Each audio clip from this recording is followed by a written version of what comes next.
Caros amigos, companheiros de ideal cristão, boa noite. Boa noite. Que Deus, o nosso Pai, nos envolva e nos mantenha em sua paz. Ao tempo de Jesus, Cafarnaum era uma região calma e tranquila. Talvez por causa do lago de Genezaré, também chamado Lago do Tiberíades, ou Mar da Galileia. Naquela cidade, os vinhateiros, pescadores, homens e mulheres do povo fixaram residência. E foi ali que Jesus escolheu, para depois das suas longas viagens, repousar na casa de um dos seus apóstolos, Simão Pedro, aquele que era o mais velho, irmão de André, que abriu as portas do seu lar para que Jesus pudesse fazer guarida. Naquela tarde, Jesus estava na casa de Simão e do lado de fora uma multidão se acotovelava para poder falar com o mestre. Eram paralíticos que desejavam andar, surdos que desejavam escutar, aqueles que eram cegos e desejavam ver, leprosos que desejavam que suas feridas fossem curadas. E a todos Jesus atendia, conforme a necessidade e o merecimento de cada um. Simão Pedro, recostado na porta de entrada do casebre, estava feliz. Foi a minha casa que Jesus escolheu para poder realizar maravilhas. E com os próprios olhos, ele pôde ver Jesus transformar lágrimas em sorrisos, trazer bom ânimo àqueles que estavam desesperançados. Mas o dia correu célere, sem que eles pudessem se dar conta, e a noite chegou. E quando a noite chegou, do lado de fora a multidão continuava em freme, aumentando cada vez mais, e Simão percebeu que a face de Jesus estava cansada. Ele já havia atendido dezenas e dezenas de pessoas, quando, como um tresloucado, do lado de fora, no alpendre que circundeava o casebre, ele começou a gritar: hoje o meu mestre não atende a mais ninguém. Amanhã voltaremos ao atendimento. A multidão só foi se dispersando, pouco a pouco, e quando já não havia mais ninguém do lado de fora, Simão Pedro tocou no ombro de Jesus e o convidou para que eles pudessem andar na beira do mar. Os pés descalços na areia, enquanto as ondas do mar vinham lamber os seus pés. Um silêncio se fazia entre o mestre e o discípulo. Eles andaram alguns metros, quando Jesus visualizou à beira do mar uma imensa tamareira, uma árvore típica daquela região, com as raízes do lado de fora, como se fosse um banco que a natureza havia fabricado para que eles pudessem se sentar. Jesus assentou-se na raiz da árvore e Simão, como um bom seguidor, aos pés do mestre. Colocou a sua cabeça sobre as pernas de Jesus. E ali eles falavam com Deus. A lua já havia aparecido, aplacando a escuridão da noite, e as águas calmas do mar podiam fazer com que eles sentissem as vibrações harmoniosas que emanavam daquele local. Quando de repente Simão Pedro ergueu os olhos e percebeu que Jesus estava chorando. As lágrimas escorriam pela face do mestre e, assustado, Simão levantou-se e logo perguntou: Senhor, tu estás chorando? Jesus nada lhe disse e o apóstolo continuou: as suas lágrimas devem ser de felicidade. Hoje eu pude ver com os meus próprios olhos as benesses que tu trouxeste para tantas criaturas, mães aflitas com os filhos doentes, outros tantos homens e mulheres que foram auxiliados por suas mãos. As suas lágrimas só podem ser de alegria. Jesus, com a voz dúlcida como um favo de mel, olhando para o seu seguidor, lhe disse: Simão, as minhas lágrimas não são de felicidade. Compadecido estou dos homens que ainda não entenderam a minha mensagem. Simão Pedro abaixou os olhos. Ele não podia compreender o que Jesus dizia e, silencioso, voltou a sentar-se aos pés do mestre. Enquanto aqueles dois homens estavam na beira da praia, no centro da cidade de Cafarnaum, estava um homem, Natanael ben Elias. Ele encontrava-se com seus amigos, assentado no banco tosco de madeira, bebia o vinho capitoso, uma música sensual que tocava no ar, mulheres seminuas na oferta máxima do prazer. Ali era um bordel. Eles já estavam um tanto quanto alcoolizados, quando um dos amigos de Natanael, gargalhando, disse: Natanael, conte-nos a sua história. Nós só vamos acreditar se escutarmos da sua boca o que te aconteceu. Natanael levantou-se do banco, subiu sobre ele como se ali fosse o seu palco e começou a contar. Todos vocês aqui me conhecem. Eu era chamado paralítico de Cafarnaum. Desde o dia que as minhas pernas se enrijeceram e eu não mais pude andar, a minha vida não tinha qualquer sentido. Eu aguardava a morte chegar, dependendo de tudo e de todos, quando hoje alguns amigos foram me visitar e me disseram: Natanael, tu conheces Jesus, o Nazareno? Ele tem realizado maravilhas. Não queres ir ao seu encontro?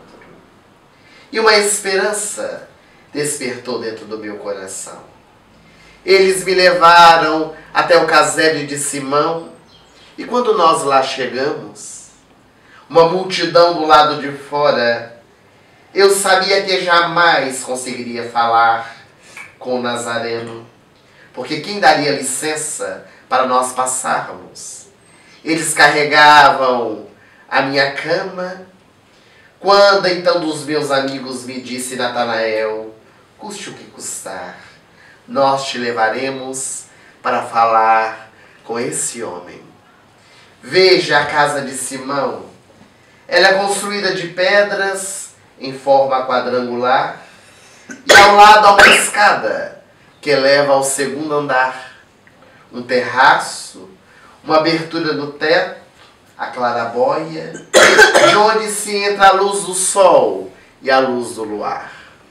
Nós subiremos pelas escadas e te desceremos pelo telhado da casa. E assim foi feito. Eles contornaram a multidão e, para a surpresa de todos, com dificuldade subiram as escadas, carregando a minha esteira, o meu leito. E quando chegamos ao segundo andar, eles amarraram a minha cama em cordas e me desceram pelo telhado. E à medida que a minha cama foi descendo, algo dentro do meu coração modificou-se.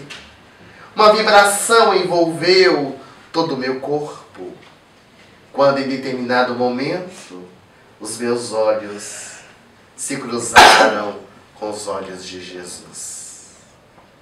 Ah, os olhos de Jesus penetraram a minha alma, e aquele homem que eu nunca havia visto me perguntou: Natanael ben Elias, que tu queres de mim? Eu fiquei assustado. Como é que ele poderia saber o meu nome? Tu me conheces, Senhor? Eu conheço todas as minhas ovelhas. Se tu me conheces, tu sabes o que eu desejo. Eu quero as minhas pernas de volta. Eu fui colocado no chão. Ele me olhou com ternura e me disse: Natanael, os teus pecados estão perdoados. Um grande murmúrio se fez dentro do casebre, na saleta em que nós nos encontrávamos. Eram os doutores da lei, os saduceus, fariseus que ali estavam. Eles questionavam: quem é esse homem para perdoar pecados de alguém? E quando Jesus escutou, olhou para eles e disse: que é mais fácil? Dizer a esse homem: os seus pecados estão perdoados, ou dizer a ele: levanta-te e anda? E como se uma catapulta fosse colocada nas minhas costas, eu me levantei do chão, as minhas pernas se esticaram e eu comecei a dar os primeiros passos, como uma criança que volta a andar. Lágrimas nos meus olhos. Eu desejei ajoelhar aos pés do Nazareno para poder agradecê-lo, mas não tive tempo. Porque ele me disse: agora, Natanael, pega a tua cama e volta para a tua casa. Toma o teu leito sobre as suas costas e volta para a tua casa. E agora estou eu aqui, meus amigos, bebemorando com vocês. Vamos aproveitar a vida. Ela é muito curta, nós não sabemos o dia de amanhã. E cambaleando, ele desceu do banco, assentou-se, tomou mais um gole de vinho e gargalhava com os companheiros dentro do bordel. Enquanto Natanael ben Elias estava no bordel, Jesus na praia com Simão Pedro. Simão Pedro meditava no que os homens ainda não haviam compreendido da mensagem do Mestre. E ele levanta-se e diz: Senhor, se os homens não entendem, eu também não entendo. Explica-me. Explica-me por que é que o Senhor não está feliz. Porque a felicidade não é deste mundo, Simão. A felicidade que os homens buscam é a felicidade passageira, fugidia. Eu te digo que neste exato momento, Natanael ben Elias encontra-se no bordel.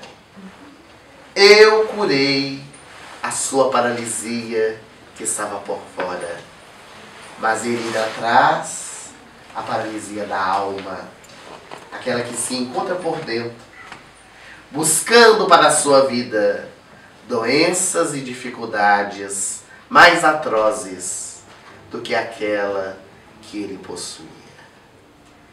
E quando Jesus esclarece para Simão Pedro, ele abaixa os olhos, também em prantos, e assenta-se novamente ao lado de Jesus.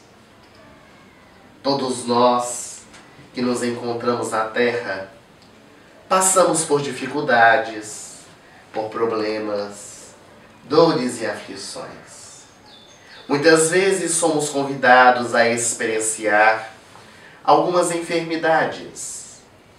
E muitas vezes, quando as doenças surgem em nossa existência, nós agimos tal e qual Natanael ben Elias. Queremos nos ver livres delas e muitas vezes quando aparentemente alcançamos a cura, vamos em busca de doenças mais atrozes. Porque, em verdade, a maior cura é aquela que se expressa interiormente. É claro que quando as doenças surgem na nossa existência, é necessário nós buscarmos a cura dos nossos males. Hoje nós temos o auxílio da ciência médica, que avançou vertiginosamente na cura de tantas enfermidades. Mas ao invés de trabalharmos efeitos, é preciso erradicar causas. E a doutrina espírita, assim como outras doutrinas espiritualistas e também filosofias, busca encontrar as causas dos nossos males. Porque erradicando as causas, erradicam-se também os efeitos. Em o Evangelho segundo o Espiritismo, no capítulo 5, Bem-aventurados os aflitos, nós encontramos Allan Kardec, com a orientação do Espírito de Verdade, nos explicando que todas as aflições que nós passamos aqui na Terra têm causas, porque é o fruto de uma semeadura realizada.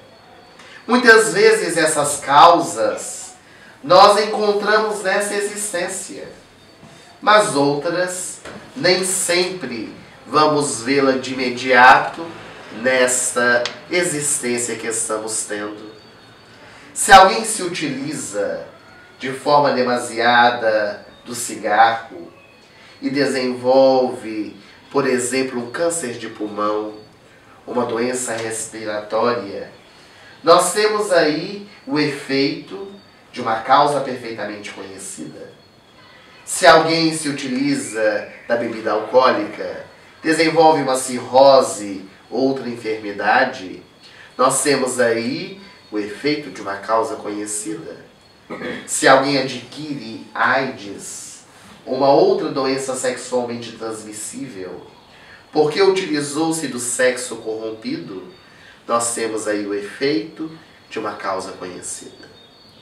Mas e quando nós vemos pessoas que nascem surdas, mudas, tetraplégicas, ou aquelas que desenvolvem enfermidades cuja causa nós não encontramos de forma direta, como doenças degenerativas, como Alzheimer, Parkinson e tantas outras? Onde está a causa? Nós que somos reencarnacionistas, vamos encontrar as causas na justiça de Deus, que se apresenta pela reencarnação. Nós somos semeadores da vida. Hoje nós estamos colhendo os frutos que nós semeamos no passado distante ou no passado mais remoto. E quando a doença surge, quando o fruto é colhido na árvore da vida, muitas vezes nós desesperamos, blasfemamos, nos revoltamos. E isso não soluciona o problema. Porque a pessoa que se revolta com a enfermidade sofre ainda mais. Porque ela sofre com a doença e sofre com a sua rebeldia, fazendo com que a dor fique mais doída. Quando nós entendemos o porquê da enfermidade, nós passamos pela experiência de forma diferente. Não é que ela vai deixar de existir, mas a compreensão e entendimento da vida nos fortifica para vencer os obstáculos. Emmanuel, no livro Pensamento e Vida, de uma forma muito didática, ele vai nos explicar por que é que nós adoecemos. Todas as vezes que nós nos afastamos da lei divina, que nós escolhemos para a nossa vida caminhos menos felizes, nós encharcamos o nosso perispírito com vibrações deletérias. O que é o nosso perispírito? O perispírito, ele é estudado não apenas pela doutrina espírita. Nós temos diversas filosofias, religiões que se referem ao perispírito. No Egito foi chamado de Eidolon. Nós temos nas doutrinas orientais, como o budismo e o hinduísmo, Kamarupa. E temos ainda nas doutrinas esotéricas o corpo astral, que seria esse elo de ligação. Na doutrina espírita, chamamos perispírito. O perispírito registra todas as nossas vivências, positivas e negativas. Quando nós desencarnamos, quando nós morremos, levamos conosco tudo aquilo que conquistamos para o mundo espiritual. Numa próxima reencarnação, quando nós vamos voltar à vida no novo corpo, o nosso perispírito será o responsável por transferir aquele novo corpo em formação, as informações que pôde angariar durante as suas existências anteriores. Se o perispírito tem alguma deformidade, se ele com as suas vibrações deletérias está doente, transfere essa enfermidade para o corpo físico. E é por isso que muitas vezes nós nascemos com as doenças congênitas que vêm das nossas experiências do passado. Algumas delas vão surgir durante a nossa existência. O perispírito é, pois, responsável por expurgar do nosso espírito essas vibrações deletérias do corpo físico, que é o escoadouro da nossa alma. É melhor ter o corpo físico chagado do que o espírito. Porque o corpo físico se acaba, o espírito é imortal. Para nós tornarmos mais compreensíveis, nós podemos dar o exemplo de uma esponja e de um prato sujo. Quando nós passamos a esponja do prato sujo, ela absorve toda a sujeira. Depois nós levamos a esponja na água, lavamos e a sujeira vai embora. O nosso corpo físico é o prato. A esponja é o perispírito. Passamos a esponja no prato, absorve as energias negativas, a sujeira do prato. Levamos na água, limpamos. O que é água? Na simbologia do Evangelho, a água é a reencarnação. É lavar o perispírito. Para isso, é preciso voltar à experiência carnal, passando pelas experiências que muitas vezes se apresenta pela enfermidade. Quando nós compreendemos essa dinâmica, nós passamos então a valorizar a cura interna. Encontrar por que é que a doença surgiu na nossa existência. Modificando as nossas atitudes. Porque a partir do momento que nós modificamos pensamentos, comportamentos, naturalmente nós enviamos ao nosso corpo essas vibrações salutares.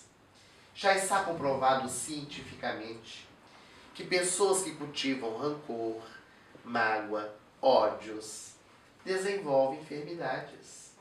Porque a mente deletéria que maquina, trabalha vibrações negativas e que vão aparecer no corpo físico. No campo da saúde e da doença, nós temos muito que avançar. Nós temos muito que compreender. Porque, na atualidade, muitas pessoas ainda pensam que ter saúde é não ter doenças. E o conceito da Organização Mundial de Saúde já modificou a respeito desse assunto. Saúde é o bem-estar físico, espiritual e mental da criatura humana. É quando nós estamos bem conosco mesmo. Nós vamos encontrar pessoas que estão aparentemente saudáveis, mas profundamente doentes. Como pessoas aparentemente doentes, mas profundamente saudáveis. Quantas vezes nós estamos de mau humor? Quantas vezes nós estamos insatisfeitos com a vida? Hoje porque está frio, amanhã porque está nevando, outro dia porque está chovendo, outro dia porque está muito quente. Então nós sempre estamos reclamando por alguma coisa que nos acontece. É um estado doentio, quando nós não valorizamos o que a vida nos oferece. No Brasil, viveu um homem extraordinário em Minas Gerais, na cidade de Tuiutaba, que foi chamado o Gigante Deitado. O seu nome era Jerônimo Mendonça.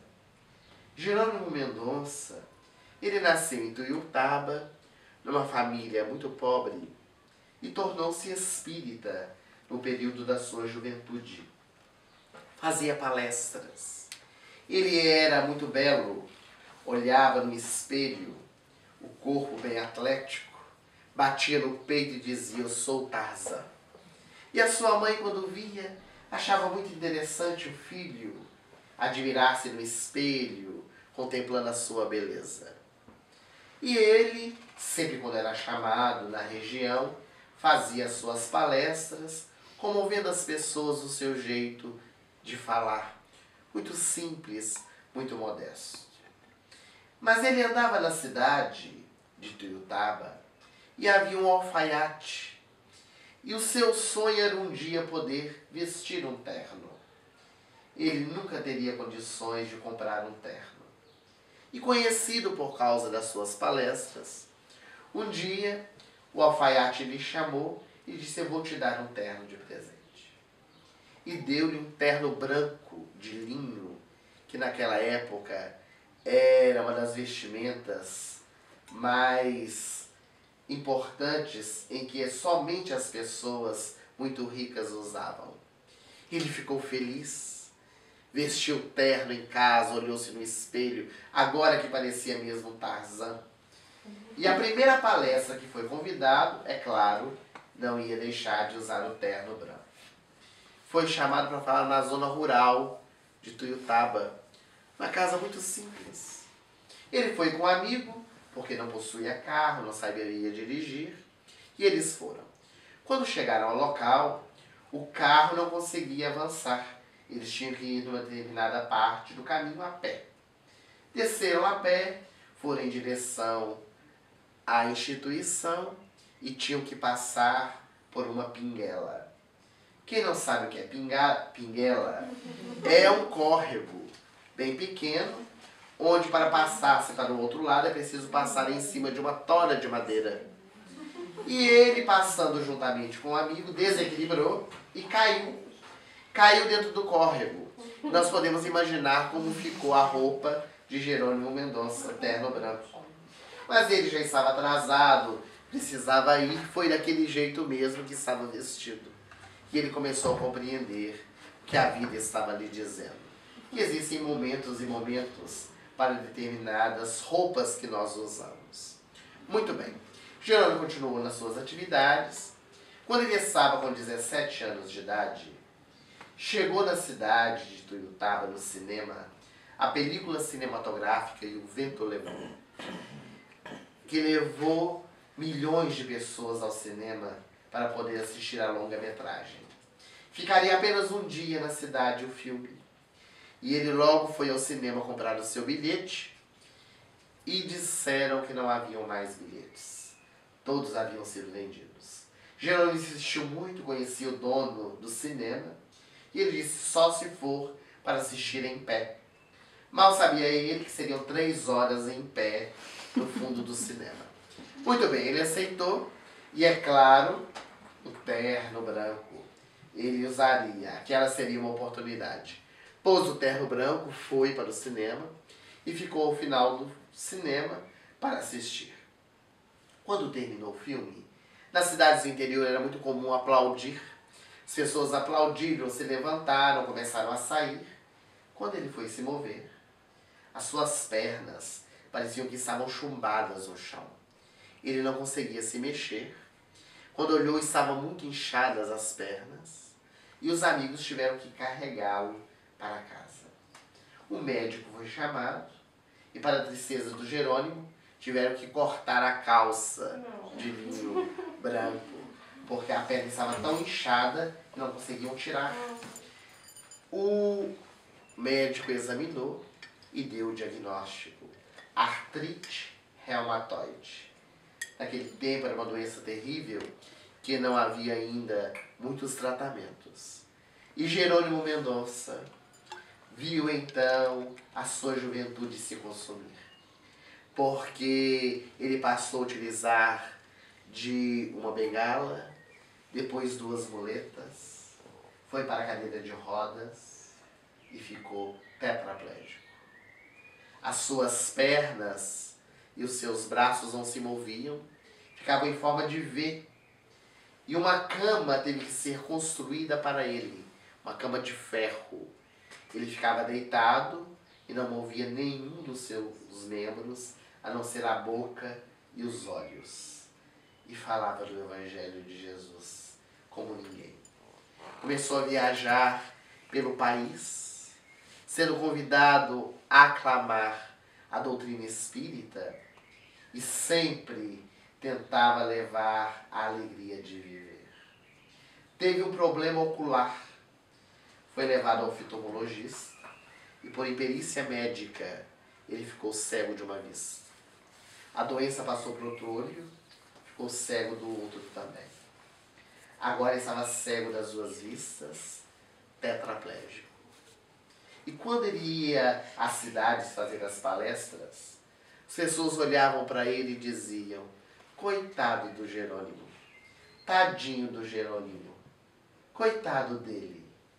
E ele começou a absorver essas vibrações negativas e começou a minar sangue pelos poros. Quando foi ao seu médico, o médico disse: Jerônimo, você está morrendo. Pode se despedir dos amigos. E eu posso ir a Uberaba despedir-me de Chico? Ele era muito amigo do Chico Xavier. E o médico disse: não, você não aguenta uma viagem tão longa. Naquela época, as estradas todas de terra. Ele disse: e de avião? Somente de avião, disse o médico. Os aviões particulares, muito caros na época, as passagens. Mas amigos se cotizaram e deram de presente para o Jerônimo ir, afinal ele estava morrendo. E ele foi.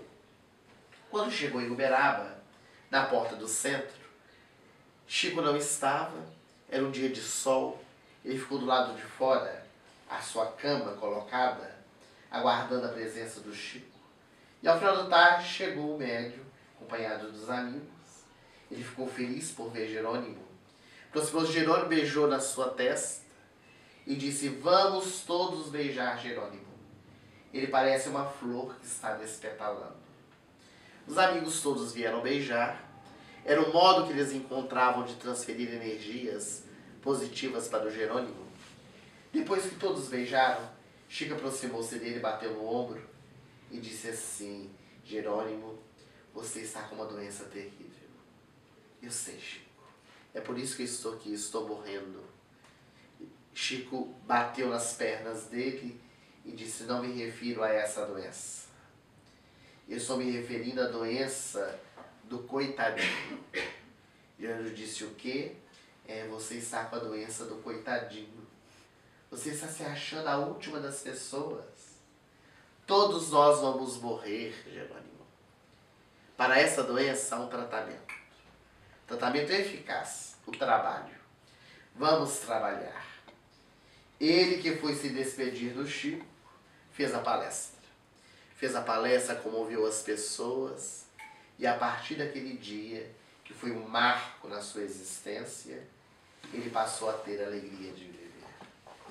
Nós tivemos a oportunidade de conhecer Jerônimo Mendonça em Belo Horizonte, na cidade onde vivemos, também em Minas Gerais, quando ele esteve no grupo que nós frequentamos, o grupo da Fraternidade Espírita Irmã Sheila, para realizar uma palestra.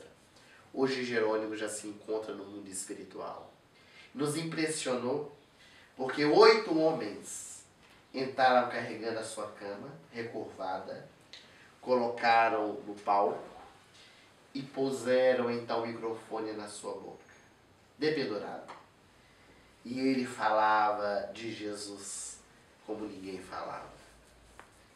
Algo que nos chamou muita atenção é que ele disse: pessoas vêm a mim para reclamar de unha encravada, de mal-estar gástrico, porque se alimentaram de forma demasiada. Será que eles não me veem? E nós não vemos. Sempre a nossa dor é mais doída. Sempre a nossa dor é pior do que a do nosso próximo. E ele muitas vezes contava suas histórias para poder demonstrar que, embora naquela condição, ele era perfeitamente saudável. Estava de bem com a vida, tinha encontrado a alegria de viver. Jerônimo contava que certo dia ele foi convidado para fazer uma palestra numa cidade próxima a Tuiutaba. Eles estavam atrasados, a sua cama era colocada sempre na Kombi, na parte de trás. O motorista teve que andar um pouco mais rápido e eles foram pegos pelo radar.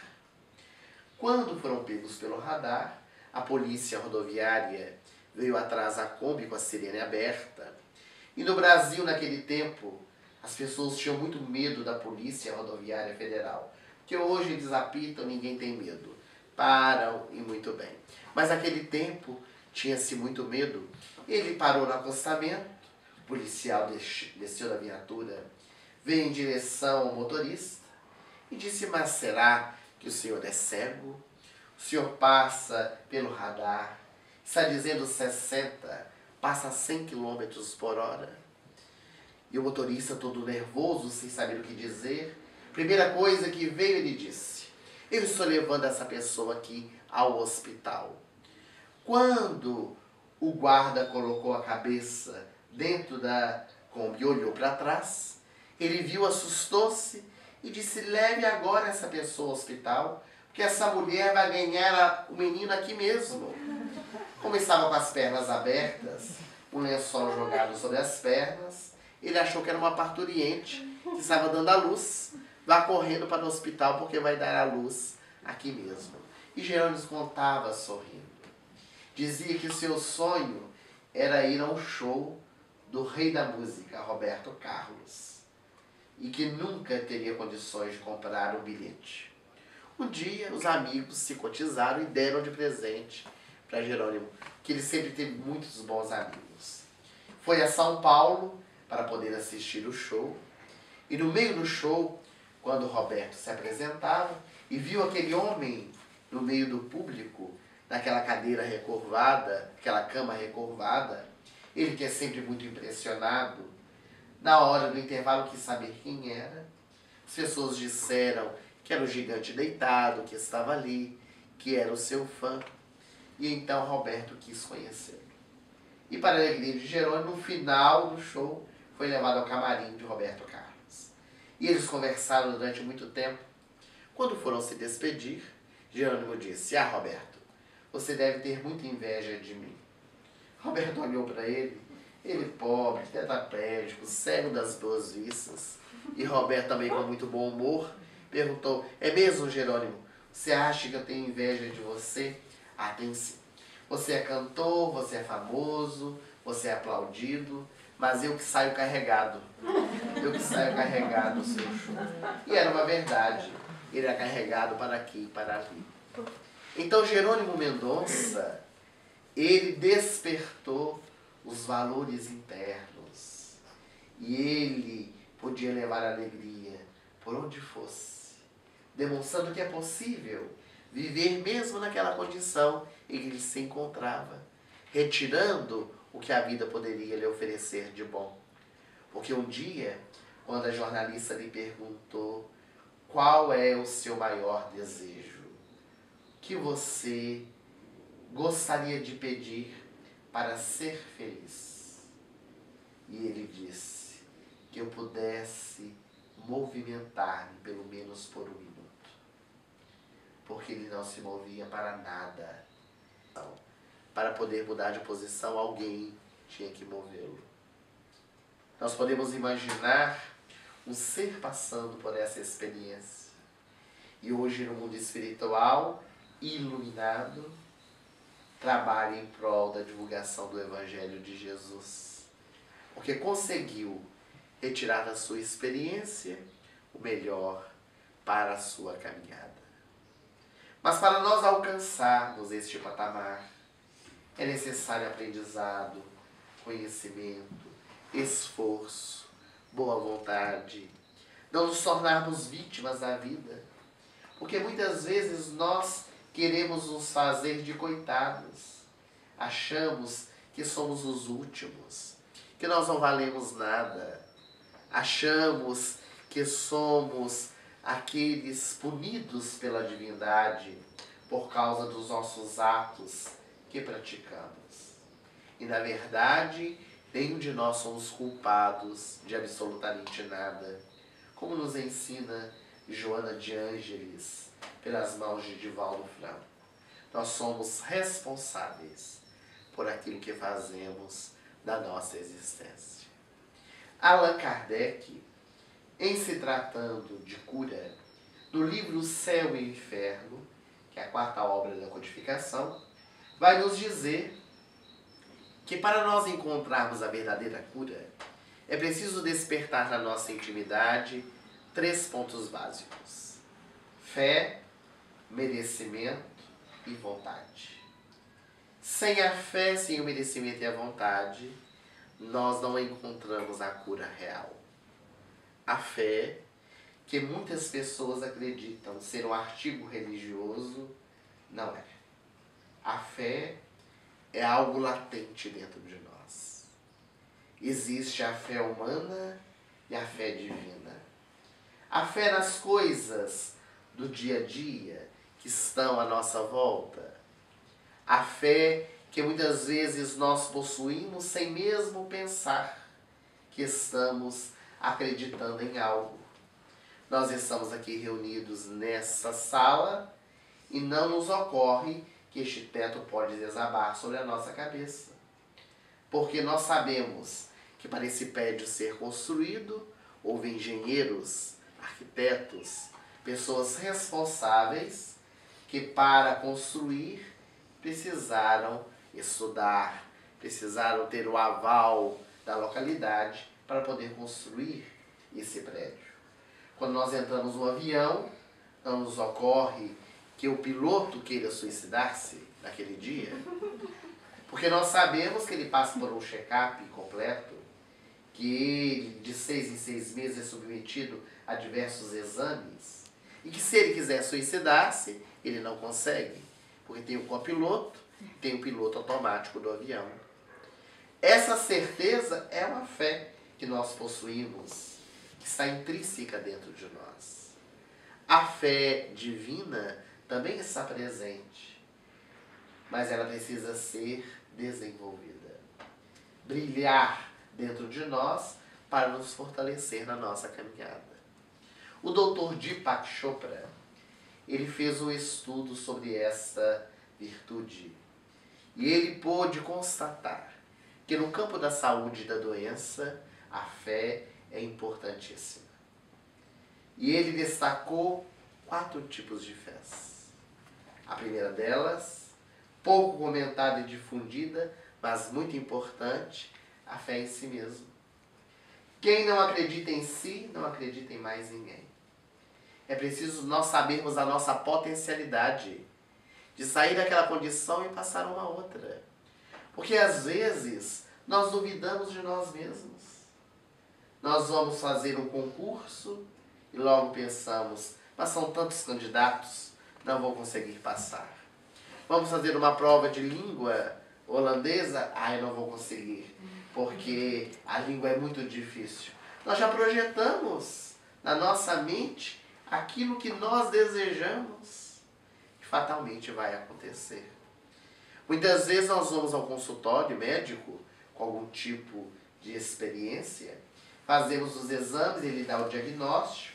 Se é uma doença de difícil tratamento, nós dizemos assim: doutor, essa doença, ela vai me matar. E vai mesmo. Nós projetamos, desejamos.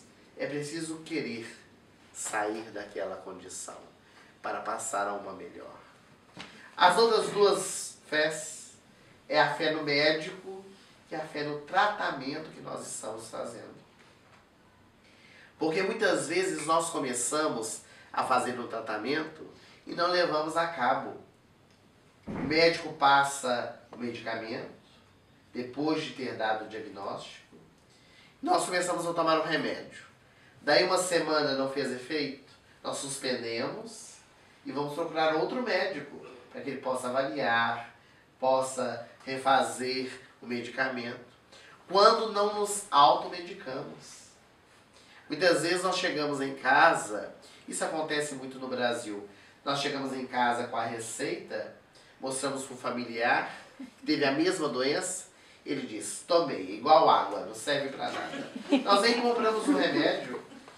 Qual foi o remédio que você tomou? E ele diz: nós compramos o dele, que é ele que se torna o nosso médico agora. Então é preciso nós estabelecermos uma empatia com o nosso médico para fazermos o tratamento que ele prescreve. É claro que muitas vezes eles podem errar, que os médicos não são deuses, são homens. Médicos também erram, mas para saber é preciso aguardar um tempo, porque o mesmo medicamento tomado por pessoas que tenham a mesma enfermidade agem de forma diferente. Para cada pessoa será de uma forma diferente. Às vezes nós procuramos a homeopatia, começamos a tomar um remédio e a homeopatia trata causas, não efeitos. Então a doença piora, coloca para fora o conflito, nós desesperamos e paramos de tomar o remédio, ao invés de procurar o médico para saber por que é que nós estamos passando por aquela experiência, o que fazer, aumentar, diminuir o remédio. Então é preciso, segundo o Dr. Deepak Chopra, ter fé no médico e no tratamento. E a quarta fé em um poder superior. Ele não diz em Deus, ele diz o poder superior que comanda a nossa vida, que nos sustenta na caminhada. E com essas quatro fés, nós conseguiremos alcançar a nossa cura real. No Evangelho de Jesus, nós encontramos as 27 curas que são narradas no Evangelho. Ocorreram muitas outras, mas os evangelistas nos trazem essas. A fé como algo importantíssimo. Quantas vezes Jesus disse para aqueles que curou: a tua fé te curou. A tua fé te salvou. Como para a mulher hemorroíça, aquela mulher que sofreu fluxo sanguíneo há 12 anos e nenhum médico logrou curar. E quando ela toca nas vestes de Jesus, o mestre para e pergunta: quem me tocou? Simão Pedro: todos te tocam, Senhor. Como é que eu vou saber quem te tocou? De mim saiu virtude, alguém me tocou. E então ela sai do meio da multidão e prostra-se aos pés de Jesus. Fui eu, Senhor, que te tocou. Ele a soergue do chão e diz: vai, porque a tua fé te salvou. Mas também a fé de uma outra mulher, a mulher que trazia nos seus braços a filhinha doente. Desesperada, ela gritava: salva, cura minha filha. E os apóstolos olham para Jesus e dizem: Senhor, já não suportamos mais essa mulher gritando no nosso ouvido. Parece que somos nós, quando alguém fica repetindo muitas vezes a mesma coisa. Para mostrar que os apóstolos eram pessoas bem parecidas conosco. Tinham as suas debilidades também. E então eles pedem a Jesus: cala essa mulher, porque ela era cananeia, não era judia, fazia parte de uma outra nacionalidade. E então Jesus para e olha para ela: que queres de mim? Senhor, cura minha filhinha. Jesus olha para ela e diz: não convém o Senhor dar comida aos cachorrinhos. Ela abaixa os olhos e diz: mas até mesmo os cachorrinhos, Senhor, desejam as migalhas que caem da mesa do seu Senhor. E Jesus percebe a grandeza espiritual daquela mulher, a humildade que ela tem, e lhe diz: nunca vi em toda Israel uma fé como a tua. E distendendo as mãos, cura a filhinha dela. A prece intercessória, aquele que pede em favor de alguém. Então a fé é essa virtude presente na nossa vida, que precisa ser trabalhada. Também o merecimento. Preciso fazer por merecer. Porque às vezes acontece alguma coisa muito boa na nossa vida e nós dizemos assim, até por falsa humildade: ah, meu Deus, eu não mereço. Isso é muito bom na minha vida, eu não mereço que faça isso comigo. Mas se acontece uma coisa ruim, nós levamos a mão na cabeça e diz: Senhor meu, não mereço isso. Uma pessoa tão boa, tão digna, tão honesta, não mereço isso. Então Deus não sabe o que faz. Nós recebemos de acordo com as nossas necessidades. Deus dá a cada um segundo as suas obras. Façamos por merecer coisas melhores. Porque muitas vezes nós dizemos assim: ah, mas pensar que estamos recebendo coisas boas por merecimento é orgulho. Não. Bom senso. É podermos entender de uma forma prática a lei de causa e efeito, que é uma das leis que regem o nosso universo. É preciso também ter vontade. E alguém dirá: mas será que tem alguém que não tem vontade de se curar? Muitas pessoas. Há muitas pessoas que inconscientemente adoram estar doentes. Porque quem está doente geralmente não precisa trabalhar. Tem quem trabalha para ele. Não precisa amar ninguém. Tem que ser amado, atendido pelos outros. E há muitas pessoas que acreditam que, se fazendo de doentes, vão ser mais amadas, vão ser mais respeitadas pelas pessoas à sua volta. Que é um conceito também doentio, chamar a atenção pela enfermidade. O Dr. Bernie Siegel, dos maiores cancerologistas da América, ele faz um estudo dos seus pacientes para demonstrar o valor da vontade no tratamento. Ele narra que todas as vezes que alguém chega ao seu consultório, ele faz a seguinte pergunta, depois de ter dado o diagnóstico do câncer: qual é o tratamento que o senhor ou a senhora deseja? O tratamento da quimioterapia ou o tratamento cirúrgico? De acordo com a resposta do paciente, ele faz uma análise psicológica. Se o paciente disser que quer a cirurgia: ah, doutor, eu quero me ver livre dessa doença, não se ama. Uma história extraordinária que ele conta é de um senhor chamado Johnny Florio. Tinha 78 anos de idade e chegou no seu consultório com os exames já feitos. Ele vinha de outros médicos e o diagnóstico: câncer no estômago. Já estava bastante avançado. Ele não sabia como é que o senhor Johnny Florio estava vivo. Quando pegou aqueles exames, fez a famosa pergunta: qual é o tratamento que o senhor gostaria? Ele disse: é claro que é terapia. O senhor acha que eu sou bobo? Quero sofrer, passar por cirurgia, ou quimioterapia, radioterapia?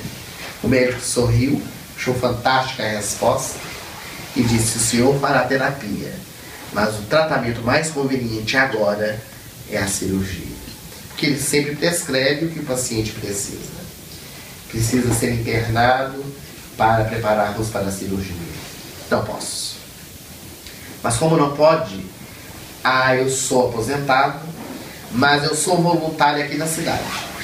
Eu planto árvores. Sou jardineiro. E agora está na primavera. Eu não vou perder a oportunidade de ver as minhas mudas crescendo, aquelas árvores que eu já plantei, todas muito belas, para poder me internar. Depois que passar a primavera eu voltarei. Mas depois que passar a primavera, o senhor não deve nem estar vivo. Não, eu vou estar vivo. Porque eu era uma pessoa muito ranzinza, doutor. De mal com a vida. Brigava com todos. E um dia eu percebi que quando eu agia dessa forma, eu jogava algumas enzimas no meu estômago que começaram a me fazer mal. E eu então descobri que podia falar com as minhas células. E eu já disse para elas, amigas, vocês vão esperar. Vão esperar a primavera chegar, acabar, para que eu possa me internar, para fazer a cirurgia. E o médico disse, isso é filosofia? Isso não existe, senhor Johnny Florio. Eu vou te provar que existe. E se foi. O médico escreveu na papeleta, porque era a escolha do paciente. E ele atendeu outros pacientes, é claro, se esqueceu, muitos pacientes no consultório.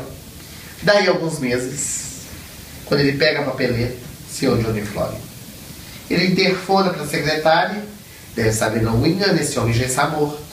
Então é o espírito dele que está aqui, porque quer falar com o senhor. Mande-o entrar. Ele entrou todo sorridente, agora estou pronto, doutor. Vamos fazer a cirurgia. Foi para o hospital, fez a cirurgia, teve uma excelente convalescença. Mas quando eles abriram o senhor Johnny Florio, o câncer já havia se espalhado para outros gânglios, tiraram um pedaço do estômago. Uma cirurgia muito delicada. Mas ele recuperou-se. E teve alta 4 dias depois. Saiu. E quando recebeu alta, o doutor Maricílio disse, agora o senhor deverá voltar daqui 15 dias para nós continuarmos o tratamento. Terá que fazer quimioterapia. Muito bem. Ele se foi. 4 anos depois. Agora o senhor Johnny Florio estava com 82 anos de idade. Ele pegou a papeleta, viu que o paciente não havia voltado, achou muito estranho, disse, agora você está equivocada. Ela disse, não, ele está aqui querendo falar com o senhor. E entrou o senhor Johnny Florio corado, alegre, feliz, assentou-se. O senhor não voltou, não é? Não tive tempo. O senhor sabe como é, sempre trabalhando, não tive tempo. Mas por que o senhor está aqui? Porque estou com uma dúvida. Essa dúvida está me consumindo. Desde o dia que saí, recebi a alta do senhor. Pois não, pode perguntar. O que eu posso comer depois da cirurgia? Coma até ácido inoxidável. Porque o seu estômago é de ferro. Coma qualquer coisa. É claro que nós não estamos fazendo apologia para que nós possamos sempre ir contra o nosso médico, mas queremos demonstrar com a vontade essa mola propulsora para que nós possamos encontrar a nossa verdadeira vida.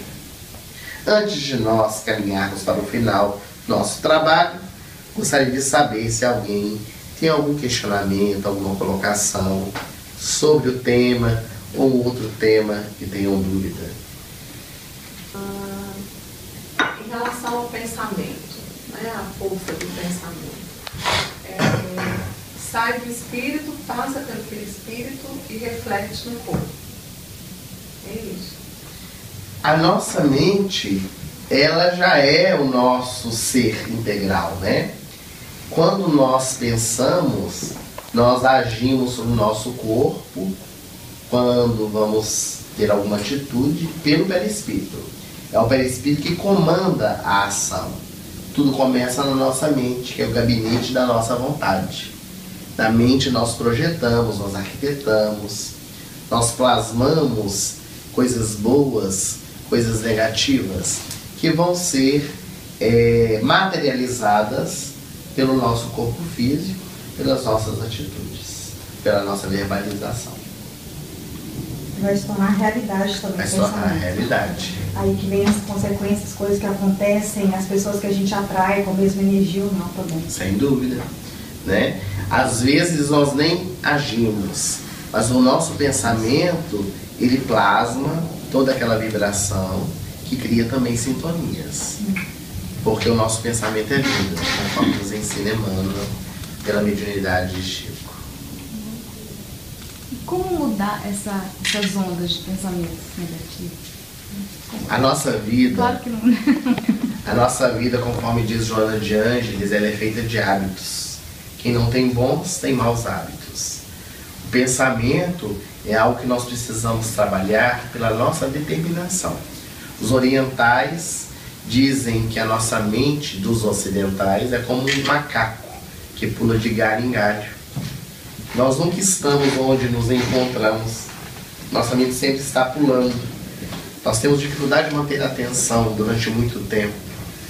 E os orientais, eles já conseguem fazer esse trabalho pela meditação. Ficam horas sem se mover, mantendo a atenção naquilo que estão fazendo. Porque muitas vezes nós estamos comendo e pensando em todos os problemas do dia. Ou estamos no trabalho pensando no que estamos tem que fazer em casa. Estamos em casa pensando no trabalho. Estamos na casa espírita pensando o que vamos fazer depois que sairmos daqui. Nunca no presente. Nunca no presente. E isso causa um grande estresse. Então, é nós reprogramarmos a nossa mente para conseguirmos nos focar naquilo que nós estamos fazendo. Mas isso é um grande desafio, né? A dificuldade está em nós fazermos essa reprogramação. E é por isso que existe a meditação, para nos auxiliar a manter a nossa mente voltada para o que é bom. E nós temos essa disciplina de quando a nossa mente estiver saindo do foco, nós voltarmos. Nós sabermos que aquele pensamento é negativo. Dizem os estudiosos que nós temos em torno de 150 mil pensamentos por dia. 150 mil. E 120 mil são repetitivos. Não tem significado algum. 30 mil são aqueles que nos fazem crescer, que nos fazem melhorar. Daí nós observamos o quanto que nós temos que caminhar, o quanto que nós temos que melhorar para sair dessa condição enfermiça, porque é uma condição de enfermidade, manter a mente no que é negativo. Nós focamos muito no que é negativo e esquecemos de ver quantas coisas boas estão à nossa volta. E quando nós passamos a valorizar essas coisas positivas, a nossa vida tem outro valor. Isso tem alguma coisa a ver com a demência? Não, a demência já é uma experiência que o espírito passa, né, por uma série de fatores em que ele se desliga, de certa forma, do mundo por consequências de atitudes feitas no passado, e agora ele vem naquela situação para poder valorizar. No outras passado vezes porque... dessa mesma encarnação, você diz, né? Não, nem sempre, porque às vezes tem pessoas que já nascem dementes, né? Com o cérebro já com algumas restrições. Ah, não, eu falo da demência que a gente chama de esclerose, né? Que é aquela mais para idoso. Esse tipo de demência, se me refiro. Não, aí isso é o próprio desgaste físico que vai ocorrendo, né? Que é também as experiências espirituais que aquele espírito tem necessidade de passar, que vão convidando para que ele passe por essa ou por aquela provação, a gente que possa crescer. Não sei se eu consegui te responder. Tem alguma forma, assim, nós em casa, mães, esposa ou irmãs, não sei, alguém da família, de ajudar um parente que é doente através da nossa energia, da nossa... Com certeza. A doutrina espírita nos traz diversos recursos. A imposição de mãos é uma delas, o passe, transferência de energias, que podemos aplicar se a pessoa desejar, porque nós dependemos do outro estar receptivo, e podemos transferir energia sem que o outro saiba, porque o passe não é somente nós impormos a mão para transferir energia, pela nossa mente nós conseguimos também ajudar. A oração, a água fluidificada, a atenção, o diálogo, porque muitas vezes nós temos parentes dentro de casa passando por dificuldades atrozes E nós não temos essa capacidade de nos aproximarmos, de sabermos dele, qual é a sua necessidade, o que ele espera, dizer uma palavra de bom ânimo, dizer o eu te amo. Tudo isso são movimentações que nós podemos fazer para auxiliar aqueles que estão doentes dentro da nossa família. Que às vezes nós relegamos, por causa de uma série de fatores, nós nos afastamos dessas pessoas para não termos o trabalho e deixamos que a sociedade possa cumprir uma tarefa que seria nossa. Uma outra pergunta. O fato de uma pessoa não acreditar, como aqui na Europa muitas pessoas não acreditam, e a gente, nós que acreditamos que temos uma fé, não importa se nós somos espírita ou não, independente de religião, podemos ajudar também nesse sentido, mesmo a pessoa não acreditando, ela é capaz também de receber então a nossa energia. Sim, a energia ela é transferida a partir do nosso pensamento direcionado ao outro. Mas o outro vai receber conforme a receptividade dele. Porque para ser ajudado, é preciso desejar ser ajudado. Nós podemos fazer a nossa parte, mas o outro também tem que fazer a dele. Nós vamos ajudar dentro do nosso limite. Porque chega um momento que nós precisamos que o outro estenda a mão. Nós podemos fazer as orações, envolver em vibrações de ternura. Esse é o nosso dever. Mas o outro, ele precisa também ter abertura para ser auxiliado. Mas a misericórdia divina sempre se apresenta para todas as criaturas. Porque independente de crerem ou não, os espíritos estão por toda parte. Deus está amparando a todos, mesmo aqueles que se dizem ateus. Porque o mais importante são as atitudes que cada um pratica, independente das suas convicções religiosas. E às vezes existe uma receptividade inconsciente também, não é? Você queria falar? Eu acho que principalmente os ateus, né? Porque eles realmente as pessoas que Deus mais procura, as que não creem nele realmente, que desconhecem. Jesus disse, né? Eu vim para os doentes, isso, não para os saudáveis. E parece que alguém falou alguma coisa sobre o pensamento, né? Como você pode controlar isso, porque eu realmente acredito que é através do pensamento que você cria as coisas físicas no seu corpo. Aí tem o que diz, né? Deus é tão perfeito que Ele nos fez e sem nós precisarmos de nada exteriormente, tudo está na gente.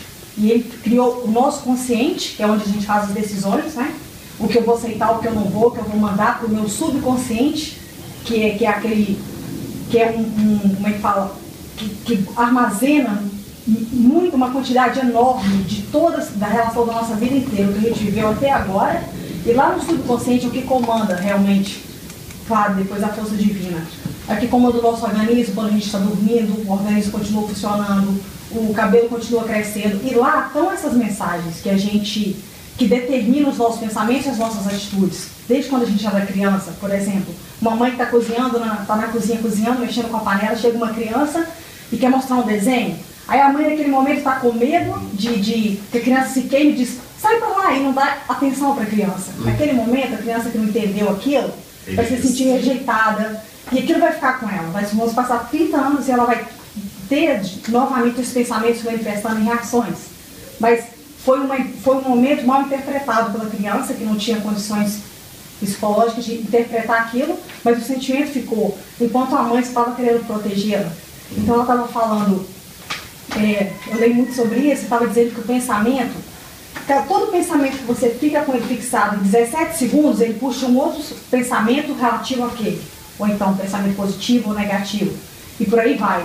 E quando você já tem consciência disso, você vai mudar. Você começou com uma coisa negativa, porque não tem como você se sentir bem tendo pensamentos ruins, ou se sentir mal tendo pensamentos bons. Então, quando você tem consciência disso, você começa com um pensamento negativo, você já muda aquilo, você já sabe que vai ter uma continuação. Entendeu? E aí, essa relação que você falou, realmente pensamento puro. Então, o que ela perguntou é o seguinte, a meditação, você tem que trazer tranquilidade para sua mente, que é uma coisa também que eu comecei já tem uns meses, e que eu ficava também, eu acho que todo mundo fica nessa, né? Meu Deus, vai acontecer alguma coisa e tal, estou aqui sentada. E eu vi também que muitas pessoas, você pode fazer um teste da sua autoestima. Se você não conseguir se sentar 5 minutos para meditar, você tem uma baixa autoestima.